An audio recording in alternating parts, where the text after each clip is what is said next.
याके आगे पत्रावलंबे पंडित जीत्या माईक मत्त मातंग, श्री कृष्ण पूर्ण ब्रह्म स्थाप्या जैनु रूप कोटि अनंग। ये पद्य बड़ो व्याख्ये पद्य है।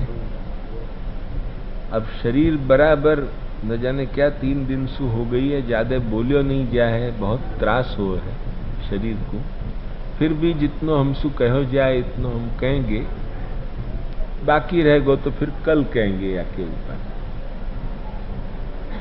पत्रावलंबे पंडित जीत्या माईक मत्त मातंग, ये क्या कथा है? मैं मानूं कि ये पत्रावलंबन शायद द्वितीय परिक्रमा में ये भयो। तृतीय परिक्रमा हो या द्वितीय परिक्रमा, ये तो और कोई निज वार्ता घरू वार्ता दी को देखने से और अधिक प्रस्फुट हो सके, पर ये जो है वो द्वितीय परिक्रमा में, द्वितीय यात्रा में जो है वो ये भयो। ऐसे भयो कि पहले जब आप बालक, जब 5 वर्ष के आपको जब यज्ञोपवीत कराई श्री लक्ष्मण भट्ट जी ने, तब यज्ञोपवीत होने के बाद पढ़े चारों वेदों खटशास्त्र महीना 4 में, तात को अचरज भयो यह कौन रूप बिचारी है इत्यादि जो अपने यहाँ है।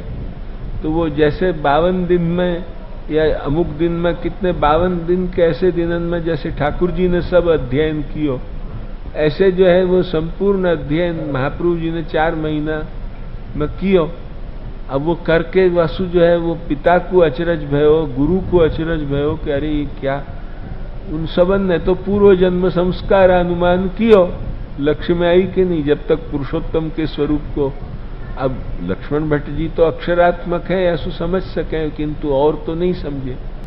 अब आपने 6 वर्ष की उम्र सु जो है वो पंडितन सु शास्त्रार्थ जो है वो आरंभ किया, तो बड़े बड़े पंडित वह बालक सु शास्त्रार्थ करने आते, वो चीज जो है वो श्री यल्लम्मा गारू को जो है वो सहन नहीं भई।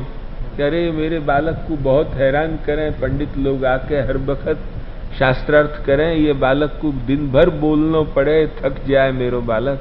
या प्रकार से उनको तो बाल भाव, तो बाल भाव होवे सु उनको वो सहन नहीं भयो, तो उनने आग्रह कियो कि अपन को काशी में रहनो नहीं है, अपन चले जाए। यासु जो है वो वहां चले। महाप्रभु जी तो मायावाद तिमिर के नाश करने के लिए ही तो प्रकट भय थे। अतएव जो है वो आपको कहां चैन पड़े मायावादी सु लड़े बिना। या सु सीधे विद्यारण्य के जहां माध्यस्थ हतो और जहां बड़ी भारी तैयारी थी ऐसे स्थान पर पहुंचे। वहां वक्त विद्यारण्य को माध्यस्थ नहीं है तो व्यास तीर्थ को, तो हमारी भूल हो गई। विद्यारण्य जहां पहले जो है वो मध्यस्थ रहतो तो शास्त्रार्थन में, वह विजयनगर साम्राज्य में एक महान शास्त्रार्थ होतो तो वह वक्त वैष्णवन को और मायावादीन को वह शास्त्रार्थ में अनेक वक्त भय, ऐसे 3-4 वक्त वहां में जो एक अंतिम भयो है शास्त्रार्थ। बाकी बात तो विजयनगर कुछ दिन के 150-60 बरस के बाद तो विजयनगर के ऊपर आक्रमण भय, विजयनगर ध्वंस भयो, किंतु जो है वो विजयनगर जो है वो जा वक्त हतो वह वक्त वहां एक महान शास्त्रार्थ भयो, और वह शास्त्रार्थ में श्री महाप्रभु पधारे और महाप्रभु ने पधार के और विजय कियो। तब कनक स्नान शतमण सुवर्ण कराव्यू महिपाल, ते मुकी वेगे चालिया राय दृष्टि न पाछी। अतः वो सब आवेगी अभी कथा। तो वो कनकाभिषेक महाप्रभु को कहाँ चैन, भले ही उनको जो है वो दुख भयो कि बहुत दिन रात लड़ना पड़े, आप फिर लड़ने पधारे वहां, फिर लड़ने के बाद भी कहाँ चैन, दिग्विजय 10 दिशाएं की दो परिक्रमा ने व्याज। अब 10 दिशा में फिरे, तो जब द्वितीय परिक्रमा में काशी में आके विराजे तो फिर बड़ो एक महासंग्राम मचियो, महालड़ाई मची वाब, क्योंकि नवीन मत को आपको स्थापित करना हो तो वह वक्त हिंदुस्तान में कोई सीधे ढंग से कोई मत नहीं स्थापित होता। तो बड़ी आपस में पंडितन में चेचे में होती, तब जाके जो है वो एक मत स्थापित होते। तो वो फिर जो है वो एक टक्कर भई काशी में। अब वामें आपको दिन रात श्रम पड़ने लगे। तब फिर श्री अक्का जी को भी सहन जब नहीं होवे की स्थिति आई, तब जो है वो और आपके भी जो है वो बखत ग्रंथ रचना इत्यादि में भी जब विघ्न होवे लग्यो, कछु जो आप भी जो भगवत सेवा करते वा में विघ्न होने लग्यो, ऐसे जब होने लग्यो तब आपने देखी कि अब जो है वो या को कोई उपाय करना चाहिए। उपाय करने के लिए आपने जो है वो समय बंध को निर्माण कियो एक पद्धति विशेष से, और वो पत्र जो है वो वहां विश्वनाथ के द्वार के ऊपर टांग्यो। पत्रावलंबे पंडित जीत्या को मतलब ये है, ध्यान में आई कि नहीं? पत्रावलंबन माने वो समय बंध है ऐसो कियो कि जा समय बंध सु उनको मानना ही पड़े, और मान के जो है वो आखिर जाके लड़ते लड़ते अपनो मत के ऊपर माने अपनो मत उनको स्वीकार करना पड़े, या जात की एक बड़ी सूक्ष्म बुद्धि को जो है वो एक कार्य जो है वो वाबखत आपने, आप तो साक्षात वाक्पति हैं, बुद्धिपति हैं, अतएव जो है वो वा प्रकार को परम सूक्ष्म बुद्धि को कार्य कियो समय बंध में कि वादी को जो है वो चुप हो ही जानो पड़े और कोई उपाय रह नहीं। और वाई अंश की कछु सेवा जो है वो दास ने, मैं तो महा अति तुच्छ जीव हूं, परंतु जो है वो आपकी मैं का सेवा कर सकूं, पर नहीं इंदिराराध्य पदो मुकुंदो दूरवांकुरई मंदधनई रपूज्या, एक जो है वो जयतीर्थ की उक्ति है हमारे। तो जयतीर्थ मुनि का कहें कि इंदिराराध्य पद मुकुंद है, पर यासु कोई गरीब आदमी बेचारे दो दूरवा और अंकुर लेके बाकी पूजा नहीं कर सके, यो नहीं है। नहीं इंदिराराध्य पदो मुकुंदो दूरवांकुरई मंद धनई रपूज्या। ऐसे ही मैं भी जो है वो भले ही जो है जैसो भी तैसो हूं, पर आपके चरणारविंद की कछु सेवा मैंने जो कुछ या अंश में बनी है वो मेरे ब्रह्मवाद नाम के ग्रंथ के भीतर मैंने खास करके पहले ब्रह्मवाद लेख में और सगुण निर्गुण शब्दार्थ विमर्श में और इत्यादि में जो है वो मैंने वा ढंग सु वाकू रोकनो कि वा ढंग सु रोकने के बाद वाकू मानना ही पड़े, बाकी सिवाय वाकू कोई उपाय न रहे। वा जात को समय बंध जो है वो रचना को जो नाम है पत्रावलंबन। वा ग्रंथ में आपने ये बता दियो कि वेदार्थ कैसे करनो, मूल अद्वैतीन की और अपनी जो लड़ाई हो है तुमको थोड़ो समझाने को प्रयास करें। पूर्ण तो तुम का समझोगे मैं जानू ही हूं, फिर भी कछु तो हम मेहनत करें। आज नहीं समझोगे, दूसरी बखत जो मौका मिले तो फिर व्याख्यान में कहेंगे। अब कितनी बातें तुम पहले सु आज 18 बरस सु 52 सु मैं सुबोधनी जी बाँचनो शुरू कियो है, तो आज तुम इतनी कठिन बातें भी सुनने के लिए बैठो तो हो, इतनो तो तुम्हारो सुधारा भयो, तो जो है वो मैं तो और जो है वो तुम्हारे सुधार को प्रयास सतत करतो ही रहूं कि कम से कम इतनी कठिन बात सुनने को तुमको मन तो आवे कम से कम, तो वही बहुत बात है। और वो बड़े बड़े 18 बरस को मेरो नहीं 16 बरस को श्रम है, यूं समझो, तब जाके इतनो जो है वो तुमको भय है कि इतनो कठिन बात सुनने के लिए भी बैठो। 52 में बाँचनो शुरू कियो तो तुमको याद हो तो ये पत्रावलंबे पंडित जीत्या माइक मत हमको पहले होतो कि ये पत्रावलंबन क्या होएगो जी, एक पत्र लिख के कैसे मायावादी को विजय हो गयो, ये पहले हमको भी समझ नहीं आता तो कि एक पत्र को अवलंबन कियो और वो पत्र टांग दियो और सब मायावादी भग गए, ये कैसे हो गयो, ये हमारे मगज में आतो नहीं है।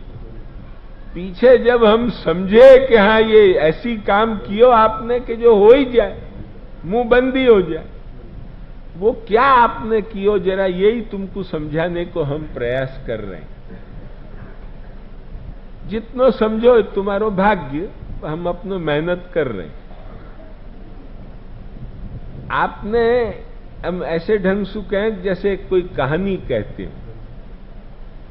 आपने जो है वो ये वाबखत पत्रावलंबन में लिखो कि देखो रे मायावादियों, व देखो रे शैवो, जो वैदिक शैवो हो और जो तुम वेद को लेके मायावादियां लड़ने आओ हो, तब तुमसे हम थोड़ी सी विचार जो है वो तुम्हारे साथ कर रहे हैं।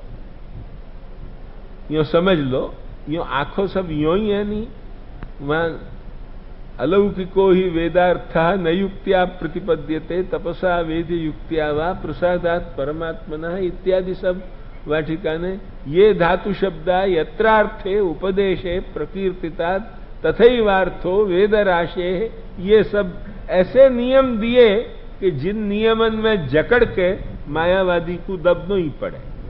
लक्ष्य में आई कि नहीं? या ढंग के नियम दिए, और वे नियम कैसे दिए कि जैसे एक पार्टी, अभी एक समझो एक कांग्रेस पार्टी है या एक सोशलिस्ट पार्टी है, वो प्रजा सोशलिस्ट हो, कृपलानी की के लोहिया की हो, ये बात अलग है। पर अभी एक दृष्टांत में समझो, एक वो पार्टी है। हर एक पार्टी की भी एक डिसिप्लिन तो हो है कि नहीं? एक डिसिप्लिन, अनुशासन कछु तो हो कि नहीं? उनको कॉन्स्टिट्यूशन व कॉन्स्टिट्यूशन को पालन की डिसिप्लिन इतनो तो कछु हो कि नहीं? एक तुमको लौकिक दृष्टांत दे के समझा रहे हैं। ऐसे ही जो है वो मायावादी को और वो वैदिक शैवन को महाप्रभु जी ने कही, जो आगमवादी शैव है उनको तुम्हारे साथ के हमको पंचायत नहीं है। पर जो मायावादी शैव है, मायावादी है और जो है वो वैदिक शैव है, उनको कही तुम लोग वेद को लेके चर्चा करने आओ हो भले आदमी, जरा तुम विचार करके देखो, पाछे मीमांसकत्व को अभिमान राखो, शब्द को स्वतः प्रामाण्य है यो स्वीकार करो, शब्द को स्वतः प्रामाण्य अदृष्टांश में स्वीकार करके, और अदृष्टांश को निरूपक जो वेद भाग है वामे भी लक्षणा और गौणी और ऐसी जो हीन वृत्तियां हैं शब्दन की, उनको तुम अवलंबन करके अर्थ करोगे तो अदृष्ट वस्तु की सिद्धि ही नहीं होगी। नास्तिक लोग ही जीत जाएंगे। या हालत में जो है वो आखो वेद को प्रामाण्य, तुम्हारे मत में तुम एक प्रकार से वेद के साथ द्वेष करके वेद के प्रामाण्य को मानते भय वेद को अप्रामाण्य में परिणत कर दो। लक्ष्य में आई कि नहीं? ऐसो काम मत करो। जो अदृष्ट निरूपक वेद भाग है वह में तुमको भी कहनो पड़ो है कि आगम मात्र समधिगम्य एव तु अयम अर्थः धर्मवत, जहां तुमको भी यो कहनो पड़े है कि ये जो पदार्थ है वो तो केवल वेद सु समझो जा सके। तो जहां केवल वेद सु समझो जाने लायक जो पदार्थ है, वह पदार्थ के भीतर तुम अपनी बाह्य युक्तिवादन के जोर को बता के और फिर वहां लक्षणा और गौणी करके शब्दन के अर्थ बदलो, और अर्थ बदल के तुम मायावाद लाओ हो, ये गलती कर रहे हो। तुम हमारे साथ बात करने आओ तो लक्षणा को त्याग करके आओ, गौणी को त्याग करके आओ, अदृष्ट निरूपक वेद भाग में यावत शक्य लक्षणा नहीं करनी, 99% कम से कम इतनो तो करके आओ। ध्यान में आई कि नहीं? इतनो जो यदि करके आने तैयार हो तो हम तुम्हारे साथ जो है वो चर्चा करने सानंद तैयार हैं।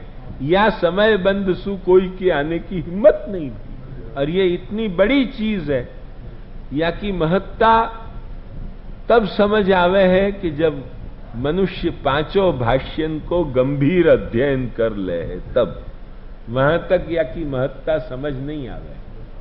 कोई समझे कि हम दीक्षित जी के प्रवचन से समझ जाएंगे तो बड़ी भारी गलती कर रहे हैं।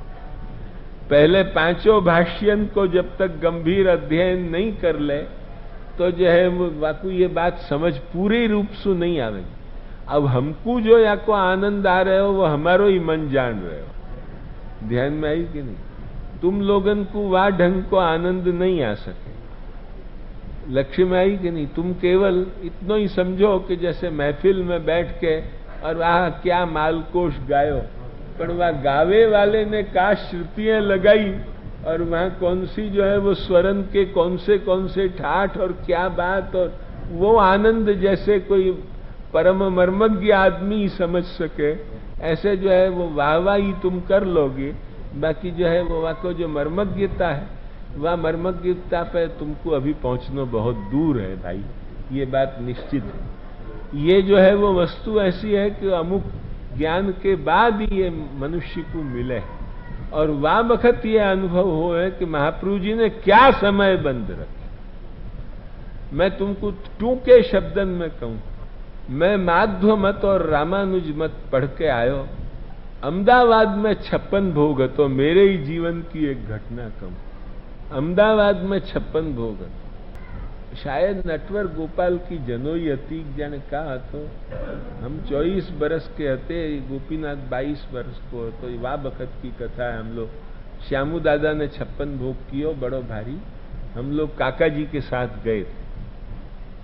वाह बखत मैं 24 बरस को तो मैं दक्षिण सु पढ़ के आयो। ये असारवा की बैठक में कांकरोली वाले के मुकाम पे हम लोग रात दिन रहते थे वहां, क्योंकि वहीं 56 भोग तो सेवा में जानो पड़तो, ये सब करना पड़तो, प्रस्ताव में हाजिरी देनी पड़ती। तो वह वक्त जो है वो अहमदाबाद में बलभद्र उफा जी भी पधारे। बलभद्र उफा जी ने, वे समझते थे कि रामानुजन के यहाँ पढ़ने वाले विद्यार्थी के दिल पे वह भाषा को कितनो प्रभाव पड़े। ये हरिश्चंद्र कभी कभी आके चिल्लावे मेरे सामने कि ये ऐसे श्लोक आप सुनाओ तो बड़ी वो लगे कि उनके यहाँ तो बड़ो भारी साहित्य है। ऐसे ही जो है वो एक प्रभाव जरूर पड़े, क्योंकि वेदांत देशिक की भाषा, श्री भाष्यकार खुद शेषावतार श्री लक्ष्मण मुनि की भाषा, रामानुज मुनि की महान भाषा है, हमें कोई संदेह नहीं। जैसे शंकराचार्य की भी भले न मायावाद है या सिद्धांत है, पर शंकर भाष्य की जो भाषा है क्या सुंदर प्रांजल भाषा है। एक संस्कृत साहित्य के नाते वह भाषा की तो प्रशंसा करनी पड़े। युक्ति महाखंडित है, है, ध्यान में आई कि नहीं, परंतु जो है वो भाषा की जो है वो प्रशंसा करनी पड़े। ऐसे ही जो है वो अब ये तो वैष्णव मत यासु और अधिक करनी पड़े, क्योंकि अपने मत सु बहुत अपने खास अपने भाई को मतियों समझ तो अधिक करनी पड़े, एकदम कुछ प्रभाव पड़े बिना। और माध्वन की शास्त्रार्थ शैली और रामानुजन की शास्त्रार्थ शैली या को जो विद्यार्थी जाए वह के हृदय के ऊपर प्रभाव पड़े बिना रहे नहीं। बलभद्र उफा जी महामर्मज्ञ पंडित हते, या संप्रदाय में मेरे वे गुरु हते। मैं रमानाथ जी पंडित जी को, बलभद्र उफा जी को और बाल शास्त्री जी, नंद किशोर जी, मगनलाल शास्त्री, इन सबन के पास से मैंने कुछ कुछ लियो है। तो ये सभी मेरे सब विद्या गुरु कोटि में हैं संप्रदाय के। तो ये जो है वो मेरे गुरु होते बलभद्र उफा जी। तो उनने देखी कि ये लड़का कहीं बह न जाए, उनकी भावना बड़ी शुद्ध। तो मोको कही बाबा पण मेरो तो जा बखत वहां यज्ञ विठलाचार्य जी के पास अध्ययन चालू हतो, वहां बखत यही ध्येय सु हतो कि महाप्रभु जी की क्या विशिष्टता, या सु भगवान श्री महाप्रभु ने और कांची में और अधिक कृपा भई, वहां बखत और अधिक स्फूर्ति कर दियो। तो वो कृपा सु स्फुरित भयो, तो नहीं तो मेरी जीव की तो मैं तो महा अधमाधम, परंतु जो है वो फिर भी आपने कृपा करके स्फुरित करायो। तो जो है वो वासु जो है वो मुकु इतनी हिम्मत भई। तो मुकु बलभद्र उफा जी ने ऐसे चक्कर में लपेट के जैसे कोई क्रॉस एग्जामिनेशन लें कोर्ट में, ऐसे ढंग से, बाबा तुमको भाषा और उनकी युक्तियां और उनको शास्त्रार्थ की छटा वह को बहुत प्रभाव पड़ो होएगो हो बेटा। मैं को हाँ बलभद्र उफा जी बहुत प्रभाव पड़ो।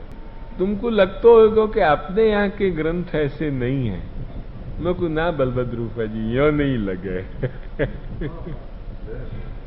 अपने यहाँ की शैली जरूर दूसरी जात की है और उतनी मोहक शैली नहीं है जितनी मोहक शैली संस्कृत भाषा और साहित्य आदि दृष्टि से जो है वो उनकी जितनी मोहक शैली है, इतनी मोहक शैली नहीं है। फिर भी अपने यहाँ को कुछ गांधीर्य जो है वो गांधीर्य इतर कोई न भी स्पर्श नहीं किया है, ये मेरो मत। कैसे बेटा? मैं कि जैसे प्रपंच मिथ्यात्व को यदि विचार हो, या मैं तुमको जितनो पल्ले पड़े इतनो लीजो हो, मैं तो आज मस्त हूं सो बक बक बक बक कर रहे हूं, तुम्हारे जो कुछ पल्ला पड़े इतनो लीजो, तुम्हारे भाग्य। ध्यान में आई कि नहीं? या सु मोकू कोई प्रयोजन नहीं, पर मैं कह रहे हूं, मैं कुछ देखो, तदिदम औपनिषद परम पुरुष वर्णीयता हेतु गुण विशेष विरहिणाम कुतर्क कल्क कल्पितमिति प्रत्यक्ष प्रामाण्यादि आध्यात्म्य विद्भिः सद्भिर अनादरणीयम करके निर्विशेषे वस्तुनि इदम प्रमाणमिति न शक्यते वक्तुम, ये जैसी एक छटा की शैली है श्री भाष्यकार की। या तो जो है वो पहले ही युक्तिवाद सु जो है वो दृश्यत्वादि अनुमानन को खंडन करके जगन मिथ्यात्व को विचार करना, ये शैली जो मध्वाचार्य जी की है, ये सब देखते भय एक बखत हृदय पे उनकी शैली को बहुत बड़ो प्रभाव और उनकी विद्वत्ता को तो हकीकत में बहुत बड़ो प्रभाव पड़े, परंतु जो गंभीरता अपने शैली की और श्री महाप्रभु जी के विचार की है बलभद्र रूपा जी, वो यही है कि ये शब्दैक वेद्य विषय, और शब्दैक वेद्य विषय में ज्यादा युक्तिवाद के झगड़ासू जो है वो विचार गौरव बढ़ाने के अपेक्षया जहां जो है वो केवल शब्दैक वेद्य प्रमेय है, वहां शब्द के ही अर्थ के विवाद सु जो है वो शास्त्रार्थ निर्णय करनो, ये जो है वो अति समंजस शैली है। और वो शैली श्री महाप्रभु जी ने लेके तदेवै तत्प्रकारेण भवतीति माइकम सगुणं कार्यम स्वतंत्रं चेति नैकधा वादिनो बहुधा जगु, वादी लोग अनेक ढंग सुके किंतु तदेवै तत्प्रकारेण भवतीति श्रुतेर मतम। एक छोटे जवाब को देके जो है वो श्री महाप्रभु जी इतने लंबे शास्त्रार्थ जो है दृश्यत्वानुमानादि के उनको रोक के और मीमांसक को एक शब्द स्वतः प्रामाण्यवादी को जा रीत सु शब्द के गौरव करते भय जो है वो देनो आवश्यक है जवाब, वह जवाब को दे के महाप्रभु जी की शैली ने जो एक विशिष्ट स्थान प्राप्त किया बलभद्र रूपा जी, वो मेरे हृदय में उनको स्थान अभी तक नहीं आवे है। हाँ जरूर युक्तिवाद सु बड़े विचार करने, छटादार शब्द लिखने, वामे जो है वो उनकी जो है वो ग्रंथन की एक मोहक माधुर्य बहुत भले हो, किंतु या के साथ जा युक्ति की जो है वो तह के भीतर पहुंच के गंभीरता पे, और जब विचार गौरव क्यों बढ़ानो, बेकार जीवन को समय क्यों अधिक नष्ट करनो, जीवन को कल्याण कैसे अधिक हो, ज्यादा से ज्यादा जो है वो भगवत चर्चा में जीवन को जो समय व्यतीत हो, वो क्षणमपि अन्यथा भाव हो के आसुरावेशादि न हो जाए, इन सब बातन की संभाल रख के जीवन पे करुणा करके जो महान गंभीर शैली को आविष्कार श्री महाप्रभु ने किया है वो इतरत्र नहीं मिला है। बलभद्र रूपा जी ने मेरे माथे पे यूं हाथ रख के दोनों कि बेटा तुम 1000 बरस जियो, इतना तुमने सुंदर जवाब दियो है मेरी आत्मा को, अब तुम भले फिरो भले चाहे जहां जाओ, मुझको हरकत नहीं। इतने प्रसन्न भय थे वाबहत। तो वस्तु स्थिति जो है वो मैंने तुमको जो समझाई कि जो है ये पत्रावलंबन को क्या महत्व है, या कुछ समझने के लिए 4-4 भाष्य पढ़ने पड़े भाई, तब जाके जो है वो समझ आवे है, यो नहीं समझ आवे। वो लिख के पत्रावलंबे पंडित जीत्या माइक मत मातंग, और वो जीत के का काम, आखिर फल क्या भयो? उनकी श्री कृष्ण वो निर्गुण निराकार को फेंक्यो उठा के। ध्यान में आई कि नहीं? निर्गुण निराकार निर्विशेष निर्धर्मक कुछ नहीं, उनने कि ये तो निर्विशेष है वस्तु नहीं, इदम प्रमाणमिति। हमारे भी जो गुरु जी ने श्रीमद सत्य ध्यान तीर्थ स्वामी चरण ने कही कि किंवा वैलक्षण्यम शशविषाण निर्गुण ब्रह्मणो। ध्यान में आई कि नहीं? तो यह प्रकार से जो है वो दिखा के निर्गुण को निराश करके और श्री कृष्ण पूर्ण ब्रह्म स्थाप्या जैनु रूप कोटि अनंग। और